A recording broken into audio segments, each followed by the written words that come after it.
একটা দল হবে কাফের, একটা দল হবে মুমিন। এই কাফের ব্যক্তিদেরকে বন্ধু হিসাবে গ্রহণ করো না, কারণ কাফের যারা হবে এরা বিনা হিসাবে আল্লাহর জাহান্নামে যাবে। আমি তো দক্ষিণ পাড়া এলাকার মানুষ, আমরা যারা এখানে বসে আছি ছোট্ট কথাই বুঝলাম এই দুনিয়াতে তাহলে আল্লাহর হুকুম মতো চলতে হবে।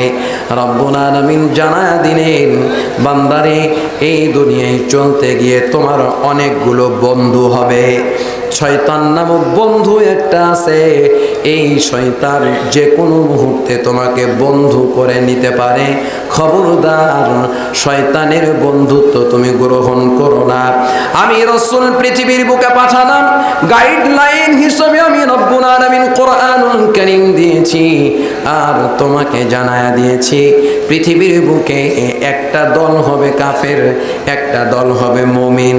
এই কাফের ব্যক্তিদেরকে বন্ধু হিসাবে গ্রহণ করো না, কারণ কাফের যারা হবে এরা বিনা হিসাবে আল্লাহর জাহান্নামে যাবে। আমি তো প্রথমে আপনাদেরকে বলেছি, আপনারা জবাব দিবেন, আপনারা কি জাহান্নামে যেতে চান? তাহলে কাফেরেরা জাহান্নামে যাবে, এই কাফেরদের সাথে থাকতে চান নাকি? কাফেরদের সাথেও থাকতে চাই না, কাফেরদের সাথে জাহান্নামে যেতে চাই না। তাহলে যেখানে চাই না আছে, তাহলে তার বিপরীত আর একটা শব্দ আছে চাই। আমি জান্নাত যেতে চাই, ঠিক নেই? আমরা সবাই জান্নাত যেতে চাই, আর জান্নাত যেতে চাইলে জান্নাতে রব্বুল আলামিন মুমিন ব্যক্তি ছাড়া অন্য কাউকে এন্ট্রি দেবেন না।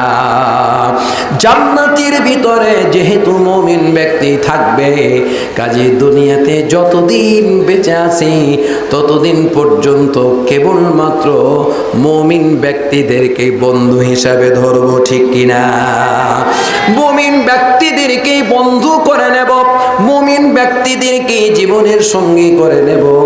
আল্লাহ পাক সে কথাই আমাকে আপনাকে জানাচ্ছেন, যে আয়াতটা আমি পড়েছি। রব্বুল আলামিন বলেন, লা ইয়াত্তাখিযিল মুমিনুনাল কাফিরিনা আউলিয়া মিন দুনিল মুমিনিন। মুমিনদের জন্য উচিত নয়, মুমিন ব্যক্তি যারা হবে, ইমানদার ব্যক্তি যারা হবে, তারা পশ্চিমকালেও কাফেরদেরকে মুমিন ব্যক্তি ছাড়া বন্ধু হিসাবে গ্রহণ করবে না। আবার জিজ্ঞাসা করতে চাই, একটু হাতটা দেখতে চাই, কে কে মুমিন?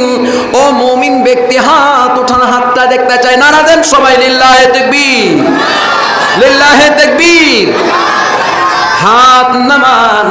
তাহলে বোঝা গেল মুমিন ব্যক্তি আল্লাহর জান্নাতে যাবে, আর মুমিন ব্যক্তিকে বন্ধু বানাবে। এই মুমিন ব্যক্তি তার বড় গুণ হলো সে তাকওয়াওয়ালা জীবন গ্রহণ করে থাকেন। আর যারা তাকওয়াওয়ালা জীবন ব্যাপারে আল্লাহ সূরা জুমারের ভিতরে বলেন, ওয়ায়ুনাজ্জিল্লাহুল্লাযীনা ইত্তাকাউ বিমাফাযাতিহিম লা ইয়ামাসসুহুমুস-সূ'উ ওয়ালা হুম ইয়াহজানুন। আল্লাহু আকবার। কিয়ামতের কঠিন ময়দানে দুনিয়াতে যদি আপনি মুমিন ব্যক্তিকে বন্ধু বানান, দুনিয়াতে যদি মুত্তাকি ব্যক্তিকে বন্ধু বানান, লাভটা কি?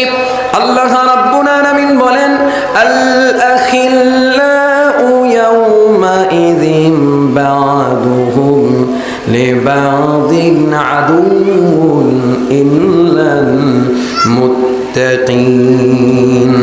রব্বুল আলামিন ডেকে ডেকে বলেন, কিয়ামতের ময়দান যখন সংঘটিত হয়ে যাবে, আল্লাহর জাহান্নামের তর্জন গর্জন যখন মানুষ শুনবে, তাকা দুতামাইয়াজু মিনাল গায়দ কুল্লামা উলকিয়া ফিহা ফাওজুন সাআলাহুম খাজানাতুহা আলাম ইয়াতিকুম নাযীর।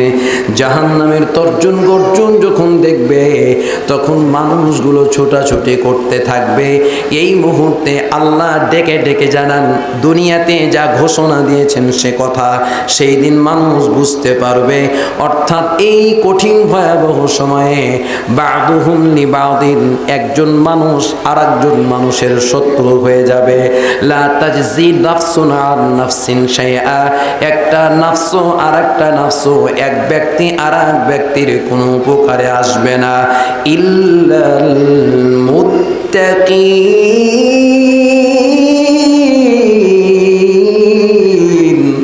আল্লাহ রাব্বুল আলামিন ডেকে ডেকে বলেন কেবলমাত্র মুত্তাকি ব্যক্তি ছাড়া, অর্থাৎ মুমিন ব্যক্তি যদি হয়, মুত্তাকি ব্যক্তি যদি হয়, তাহলেই কেবল একজন আরেকজনের উপকারে আসতে পারে।